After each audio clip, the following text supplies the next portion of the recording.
Good morning. It's Sunday morning, and here I am with a Sunday thought with a frog in my throat. Not unusual. And also, our clocks went ahead an hour. So, in a way, it's still 8 o'clock on my time zone. But it's not. It's 9 o'clock in the morning, and it will continue to be that from now on. I just wish they'd leave it like this. It makes it so much easier in so many ways when we can, I don't know, not be changing around and getting our inner clocks all mixed up. But that's just my impatience. So, my topic today is patience versus impatience. Very often we can be patient. And I think when I was much younger, I didn't even think about being patient or impatient. I just was whatever was needed at the time. Very busy with business, kids, schooling, this, teaching. I don't know. I had a myriad of things to do as I began to get older with a little more time um, allotted to me, you might say. I began to run a little bit more into impatience. Now, I began thinking about it this week because I still have some things I'm dealing with. And at times I get impatient because I want to do this and I want to do that and I want to do the other. And I'm not able to do it. And so when you take a look at impatience, it's really about being comfortable with the time lags or being comfortable with having to wait. I don't think anybody really likes waiting, but sometimes you have to. And so that comes into the patience element, to be able to trust and have faith that everything will get done at the right time. Taxation department, his time is coming up, and I'm still having problems with my hand sometimes typing. And I have a lot, I do all my own bookkeeping. So I have all these things to input because I was lazy last year and didn't do it as I went. Thinking, okay, I've got January, February, March for sure. And here we are now coming up to the middle of March, and I've still got quite a lot to do. So I'm working on having faith and trust that I will have it all done when I need to have it done, that it will all flow. Mind you, that's mostly how I live my life anyway. But it's still, the impatience comes in where I get frustrated because it's sitting there looking at me saying, you need to input me, you need to input me, you need to input me. And I'm kind of like, yes, I really want to do this inputting, but what little, you might say, hand energy I have is for other things, but it will come. But it really is time, I think, for sometimes for us to look at where are we impatient and where are we patient? Where does this work? What is it that really works for us? And I like to think I'm mostly patient, but there are the odd times I'm not. I get impatient and I've always been a time person. Like I have this done by this time or that time, like having my water on the desk, which I forgot to put. So I'm impatient about that a little bit because that's something I should take care of for sure, especially in these morning ones when I really haven't talked much yet. Now, so I think what patience equals faith in time and space. You're patient for the whatever situation it is to happen. Impatience occurs when you're not patient anymore, where you want it now. You want it now. Why isn't it here? Snap the old fingers. Let's get it going. Let's things happening.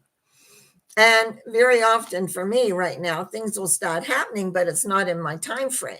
It's like on the wrong day or the wrong thing or a person wants an appointment and I haven't got any available on that day, but I will have on other days. So it's like again, I don't get impatient about that, but my clients sometimes do because they're ready to go here. And I'm saying, no, I don't have anything available maybe for 3 or 4 days or longer. So how do we fit and how does that work with our system inside? Most of us don't even think about it too much. We just live our lives and we don't realize that when we get impatient, we're moving more into anger and frustration. Frustration for sure. Maybe not all the way into anger, but frustration. Because something isn't working exactly the way we want it to. It isn't working in the line that we want it to. It's not there. And so I think also as we become perhaps older in age, we get a little more patient, we get a little more trusting that things work out. Now, some things do and some things don't, but it's like we have a philosophy, at least I do, that everything is in its right place and its right time. And therefore we can achieve what we want to achieve in whatever time frame we wish.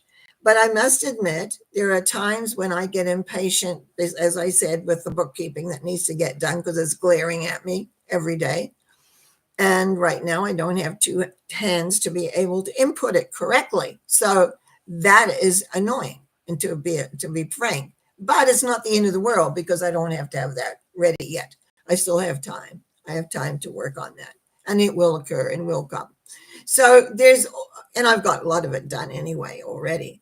But it's like we have these little things that go on in our lives that very often we become impatient with. Maybe a person doesn't answer a phone call when we expect it to. Maybe you don't get an email. Maybe someone doesn't phone you. But there again, do you phone them? And so sometimes it's about reciprocity, where things become more equal, where we're able to balance things out. So if we want to hear from somebody, we phone, or we message, or we text, or we do something like that. So we assume responsibility. So you could say being patient assumes an element of responsibility as to how things work and how things don't work. So the key would be, are you patient? How are you assuming responsibility for your actions? Or are you putting it on to somebody else that they should act, they should do? I sometimes hear that, well, they didn't call me, or they're not doing, it's like putting it outside of you. Self-responsibility is a really big part of patience and impatience, where you rest with that. And when you put it out of you, it's a bit like guilt throwing in a way. And I don't want to really get into guilt throwing or guilt catching today, but it's like we kind of blame the other persons or the other parties or the other situations, rather than assuming our part of it, our element of it. If we need to make a phone call, if we need to, if we want to touch base with somebody, it's up to us to touch base with them, not just presume that it's time they got in touch with you. So there's a lot of variables. And that was my question basically today, is to have a moment to think, are you a patient person or are you an impatient person? That's my Sunday thought. Allow yourself to be honest, and then begin to look at, do you assume responsibility? Are you patient enough to wait? Or do you get frustrated because it's not happening in your time schedule, your time frame? Now, all feelings are yours and you definitely allowed them. But it's again being responsible to make sure that you're able to live up to what you want and not putting yourself into that impatient stage, which can lead very easily to being angry and frustrated and just kind of losing it all. In the meantime, I hope you have a great Sunday. I have a great coming week. I'll be back on Monday night, which is tomorrow, at 7 for the mental mind treatments. If you have a situation you feel like you would like a little bit of outer guidance for, a little bit of spiritual help, then tune in. That one is definitely live, face to face. You can ask your questions. You can put it out. I wish you well. Have a great week. Bye now.